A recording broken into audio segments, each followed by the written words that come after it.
यही लगता है जो पिछले 3 सालों से गर्मी बढ़ती आ रही है इसकी वजह सूरज है, लेकिन ऐसा बिल्कुल नहीं है। बढ़ती गर्मी की वजह हमारा क्लाइमेट चेंज और मनुष्य की कुछ गलतियां बताई जा रही हैं। 52.9 डिग्री सेल्सियस इंडिया का अब तक का सबसे हाईएस्ट टेम्परेचर रिकॉर्ड किया गया है। ये सुनने में तो बहुत नॉर्मल सा लगता होगा, पिछले 10 सालों में टेम्परेचर इतना बड़ा, 2 सालों में इतना बड़ा, लेकिन ये हमारे लिए कितना ज्यादा खतरनाक हो सकता है इसका अंदाजा आप खुद भी लगा सकते हैं। किसानों का कहना है कि जल्दी गर्मी आने की वजह से गेहूं अनाज सही से नहीं खिल पाए और फसल को जल्दी काटना पड़ा, जिसकी वजह से अनाज की पैदावार भी काफी कम।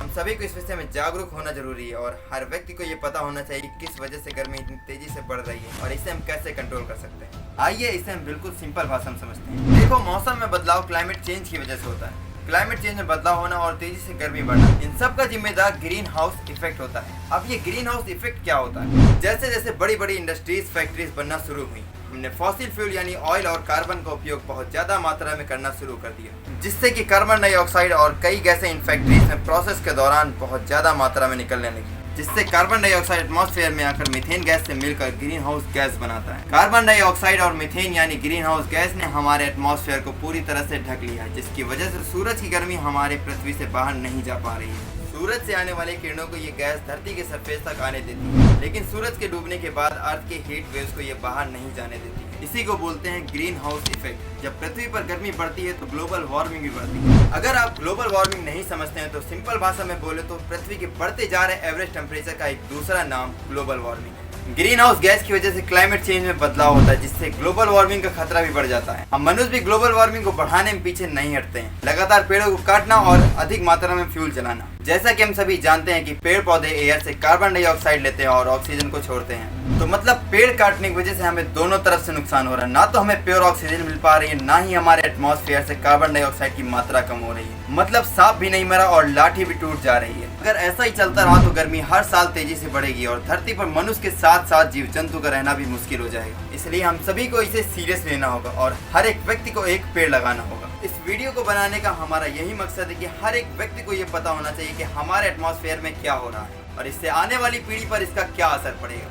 हमारा मिशन है कि इस वीडियो को हर एक व्यक्ति के पास पहुंचाना है और उनसे कहना है कि उन्हें एक पेड़ जरूर लगाना है। इस वीडियो को खत्म करने से पहले मैं एक बार फिर कहूंगा कि आपको एक पेड़ जरूर लगाना है और मैं भी इस वीडियो को बनाने के बाद एक पेड़ जरूर लगाऊंगा। जय हिंद, जय भारत।